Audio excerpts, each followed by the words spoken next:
Umm അബീദയിൽ ഒരാൾ ഷേഖിനെ സൽക്കാരത്തിന് ക്ഷണിച്ചു. ക്ഷണം സ്വീകരിച്ചു. അയാളുടെ വീട്ടിലേക്ക് യാത്രയായി. വീടിനടുത്തെത്തിയപ്പോൾ കുടുംബനാഥൻ ഷേഖിനോടും വന്നവരോടും മടങ്ങിപ്പോകാൻ ആവശ്യപ്പെട്ടു. ഇനി അങ്ങോട്ട് വരരുത് എന്ന് പറയുകയും ചെയ്തു.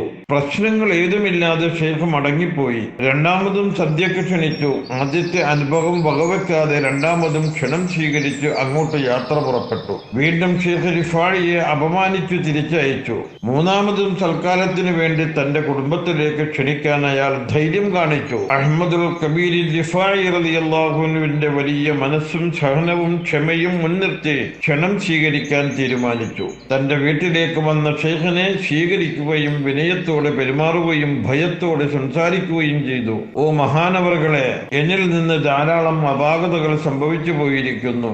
ഞാൻ അള്ളാഹുവിനോട് പൊറുക്കലിനെ തേടുന്നു, അങ്ങയോട് മാപ്പ് ചോദിക്കുന്നു. അവിടുന്ന് പ്രവേശിച്ച പാതയിൽ മറ്റൊരാളും പ്രവേശിച്ചിട്ടില്ല തന്നെ.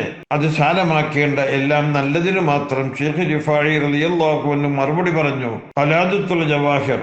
തന്റെ ഉയർച്ചയും വളർച്ചയും ഉന്നതിയും മുന്നേറ്റവും സഹിക്കവയ്യാതെ അസൂയാലുക്കളായി തീർക്കുന്നവർക്ക് മുന്നിൽ തളരാനും ഒതുങ്ങിക്കൂടാനും ഷെയ്ഖ് റിഫാഴി തയ്യാറായില്ല. ആരോപണം ഉന്നയിച്ചവർ ഉൾവലിയുകയും മാപ്പപേക്ഷിക്കുകയും തൗബ ചെയ്ത് നന്നാവുകയും ചെയ്തു. അസൂയക്കാർ കുപ്രചരണങ്ങൾ നടത്തി ഊരു ചുറ്റുമ്പോൾ അവിടുന്ന് എന്തിനാണ് സഹിച്ചും ക്ഷമിച്ചും ഇരിക്കുന്നത്? അവർക്കെതിരെ പ്രതികരിച്ചുകൂടെ? മുരീദന്മാർ വേദനയോടുകൂടിയാണ് ഇങ്ങനെ ചോദിച്ചത്. മുരീദും ബന്ധുവുമായ ഷെയ്ഖ് അബ്ദുറഹീം ഷെയ്ഖിനോട് നേരിട്ട് പറയുകയും ചെയ്തു. ഷെയ്ഖ് അവറുകൾ പറഞ്ഞു, അള്ളാഹുവിന്റെ ഭൂമിയിൽ ജനങ്ങൾ എല്ലാവരും കൂടി ആരോപണത്തിന്റെ പർവ്വതങ്ങൾ തനിക്കെതിരെ ഉന്നയിച്ചാലും എനിക്കൊന്നും സംഭവിക്കാനില്ല. ഞാൻ അവർക്ക് മാപ്പ് നൽകുകയും തൗഫീഖിന് ദുആരക്കുകയും ചെയ്യും. ഓ അബ്ദുറഹീം, ഈ ദുഷ്പ്രചരണങ്ങൾ കൊണ്ട് അള്ളാഹുവിന്റെ അടുക്കൽ നമുക്ക് സ്ഥാനം വർദ്ധിക്കുകയാണ്. നമ്മുടെ സ്ഥാനവും അവരുടെ അധർമ്മവും വർദ്ധിക്കുന്നു. നമുക്ക് അള്ളാഹുവിന്റെ അനുഗ്രഹങ്ങൾ ലഭിച്ചതാണ് അവരെ അസ്വസ്ഥരാക്കുന്നത്. അവർ എന്നെ പ്രശംസിച്ചാലും എനിക്കൊരു ഫലവും ചെയ്യുകയില്ല. കാരണം എനിക്ക് എന്റെ കുറവുകൾ അറിയാം. അതിനാൽ അവരുടെ ആക്ഷേപമോ പ്രശംസയോ ഞാൻ ഒട്ടും മുഖവിലക്കെടുക്കുന്നില്ല.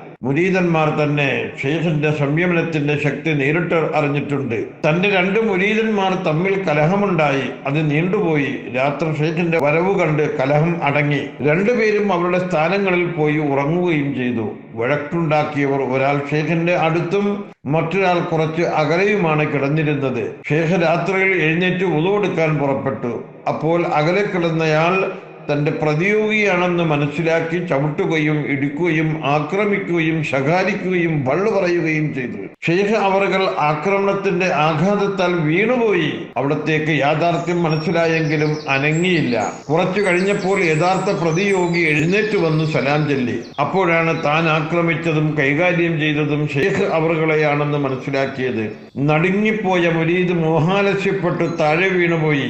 റിഫാഴി തങ്ങൾ അദ്ദേഹത്തെ വിളിച്ചെഴുന്നേൽപ്പിച്ച് സമാധാനിപ്പിച്ച് പറഞ്ഞു, മോനെ, എല്ലാം നന്മകൾ മാത്രമാണ്. നമുക്ക് പ്രതിഫലം ലഭിച്ചു. നിനക്ക് അല്ലാഹു പ്രതിഫലം നൽകുമാറാകട്ടെ. ശിഷ്യന്റെ ഭയം മാറുന്നത് വരെ ഷെയ്ഖ് അദ്ദേഹത്തെ സമാധാനപ്പെടുത്തിക്കൊണ്ടിരുന്നു. നീ എന്നെ അടിച്ചപ്പോൾ നിനക്ക് വേണ്ടി അള്ളാഹുവിനോട് മാപ്പപേക്ഷിച്ചിരുന്നു. ആ ശിഷ്യൻ പിന്നീട് കുറച്ചു കാലമേ ജീവിച്ചിരുന്നുള്ളൂ. ഷെയ്ഖ് തന്നെ അദ്ദേഹത്തിന്റെ മയ്യത്തിന് സംസ്കരണത്തിന് നേതൃത്വം നൽകി. ഖലാദത്തുൽ ജവാഹിർ. റബ്ബേ, ഷെയ്ഖിന്റെ യഥാർത്ഥ മുരീദന്മാരിൽ ഉൾപ്പെടുത്തി ദീനും ദുന്യാവും ഹുസ്നുൽ ഖാത്തിമത്തും നൽകി ആവശ്യങ്ങളെല്ലാം നിറവേറ്റി തന്ന് അനുഗ്രഹിക്കണം അല്ലാഹ്. ആമീൻ യാ റബ്ബൽ ആലമീൻ.